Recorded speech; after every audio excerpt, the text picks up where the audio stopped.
У рубрики «Тижньовник» пише о Схадського вивершного odboru i robotного cela za njeruchomosti nacionalного совіту, o zašedanju Skupštini opštini Šid i Verbas, o сотрудничестве местnih zajednic Krivski Kerestur i Caritasu i aktivnosti Novosadskej parohiji piše na bokov rubriki Našo mesta. Ekonomija u tim čišlje zaznačila Dzenj polja u Ruskim Keresture, a tu i rozvarka s Petrom Semanom o produkciji paprigi u Gospodincoh. Rubrika Kultura i prosvita dava zvid z okruglovog stola o pravopisu ruskog jazika, z promociji knjižki Mihala Ramača Noc na stanici Keleti, a tu i pregled aktivnostov po naših školoh u Djecinskim tižnju.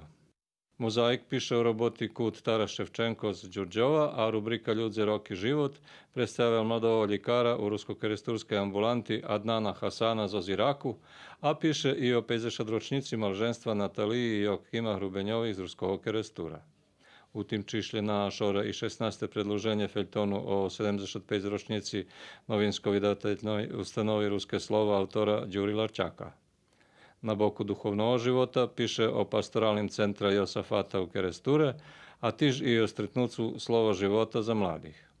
Sport dava rezultati naših fotbalskih kluboh u ih peršenstvenih ligoh, a tiž i rezultati za zmahanja u varenju ribovog kotliku u organizaciji Združenja sportskih ribarov Koljah i zvid za turnira u šahu u ramikoh sportskih baviskoh Jaša Bakov.